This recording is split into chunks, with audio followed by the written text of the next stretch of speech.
సర్పంచ్ ఎన్నికలపై తెలంగాణ హైకోర్టు తీర్పు చెప్పింది. సెప్టెంబర్ 30లోగా సర్పంచ్ ఎన్నికలు పూర్తి చేయాలని ఆదేశించింది. గత ఏడాదిన్నర కాలంగా తెలంగాణ ప్రభుత్వం ఎన్నికలు నిర్వహించడం లేదంటూ దాఖలైన 6 పిటిషన్లపై విచారణ జరిపిన హైకోర్టు తెలంగాణ ప్రభుత్వం ఎన్నికల సంఘానికి కీలక ఆదేశాలు ఇచ్చింది.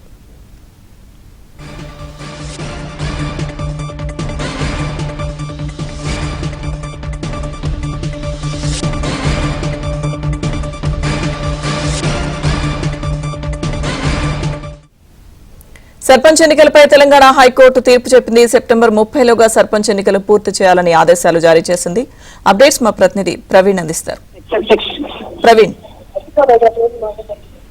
ప్రస్తుతం మాత్రం సర్పంచ్ ఎన్నికలపైన హైకోర్టు కీలకమైనటువంటి తీర్పు వెల్లడించింది. 90 రోజుల్లో ఎన్నికలు పూర్తి చేయాలని హైకోర్టు ఆదేశించింది. అయితే ఎన్నికలు నిర్వహించేందుకు గత ఆర్గ్యుమెంట్ లోనే రాష్ట్ర ప్రభుత్వం 30 రోజుల పాటు సమయం కావాలని, మరోవైపు ఎలక్షన్ కమిషన్ అయితే మాత్రం 60 రోజుల పాటు సమయం కావాలంటూ కూడా వారు కోరడం జరిగింది. దీంతో ఎన్నికల నిర్వహణకు సంబంధించి ఇప్పటికే ఎలక్షన్ కమిషన్ కావచ్చు, రాష్ట్ర ప్రభుత్వం కొన్ని రిజర్వేషన్ల ప్రక్రియ ఫైనలైజ్ చేయాల్సినటువంటి అవసరం ఉంటుంది. కాబట్టి రిజర్వేషన్ ప్రక్రియ ఫైనలైజ్ చేసిన తర్వాతే ఎన్నికలకు వెళ్తామంటూ కూడా న్యాయస్థానం ముందు అఫిడవిట్ దాఖలు చేశారు. మరోవైపు ఆర్గ్యుమెంట్ కూడా చేయడం జరిగింది.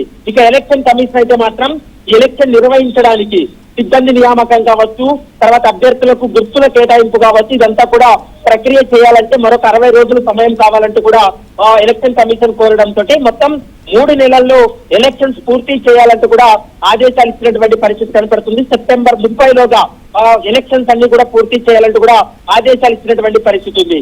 మరోవైపు నల్గొండ జిల్లాకు సంబంధించినటువంటి సర్పంచులు ఎందుకంటే వారి యొక్క ఏవైతే వాళ్ళ ప్రాబ్లమ్స్ ఏవైతే ఉన్నాయో వాటిని కూడా న్యాయస్థానం దృష్టికి తీసుకెళ్లారు. ఎందుకంటే నల్గొండ జిల్లాకు సంబంధించినటువంటి సర్పంచులు తమకు బిల్లులు ఇంకా క్లియర్ కాలేదని, గత ప్రభుత్వంలో పెండింగ్ ఉన్న బిల్లులు ఆ బిల్లులను కూడా పూర్తి చేసే విధంగా ఆదేశాలు ఇవ్వాలి, వెంటనే ఎన్నికలన్నా నిర్వహించాలి, లేకపోతే పాత సర్పంచులనే కొనసాగించాలని ఆర్గ్యుమెంట్ జరిగినప్పుడు రాష్ట్ర ప్రభుత్వం అయితే మాత్రం ఎన్నికలు నిర్వహించేందుకు తాము సిద్ధంగా ఉన్నామని, కానీ కొంత సమయం ఇచ్చినట్లయితే ఎన్నికలను పూర్తి చేస్తామనేటువంటి అంశాన్ని చెప్తూ మరొక కీలకమైనటువంటి అంశాలు కూడా చెప్పడం జరిగింది. ఎందుకంటే సుప్రీంకోర్టు ఉత్తర్వుల అనుగుణంగానే వెనుకబడినటువంటి తరగతులకు రిజర్వేషన్ల ప్రక్రియ అనేది కొనసాగుతుంది. బీసీ రిజర్వేషన్లు ఫైనలైజ్ చేయాల్సినటువంటి అవసరం ఉంటుంది. కాబట్టి వాటికి సంబంధించి మరికొంత సమయం కావాలంటూ కూడా రాష్ట్ర ప్రభుత్వం న్యాయస్థానం దృష్టికి తీసుకెళ్లినటువంటి సమయంలో రాష్ట్ర ప్రభుత్వం యొక్క వారి యొక్క రిక్వెస్ట్ను కూడా పరిగణలోకి తీసుకుందని చెప్పాలి.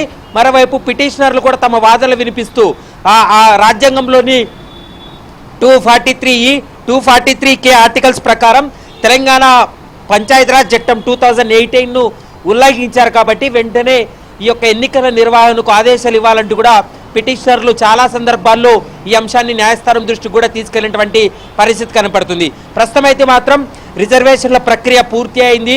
దానికోసం బీసీ కమిషన్ కూడా రిజర్వేషన్లకు సంబంధించి అధ్యయనం కూడా ముగిసింది. కానీ రిజర్వేషన్లు ఫైనలైజ్ చేయడమే తర్వాయి ఉంది. కాబట్టి రిజర్వేషన్లు ఫైనలైజ్ చేసేందుకు 30 రోజుల గడువు కావాలని కోరడంతో న్యాయస్థానం అయితే మాత్రం సెప్టెంబర్ 30లోగా సర్పంచ్ ఎన్నికలను పూర్తి చేయాలంటూ కూడా ఆదేశాలు ఇవ్వడం జరిగింది. ఈలోగా రిజర్వేషన్ల ప్రక్రియ కావచ్చు, ఎలక్షన్ కమిషన్ ఎన్నికలు నిర్వహించుకునేందుకు అన్ని రకాల చర్యలు కూడా తీసుకోవాలంటూ కూడా ఆదేశాలు ఇచ్చినటువంటి పరిస్థితి అయితే కనపడుతుంది. Right, thank you Praveen.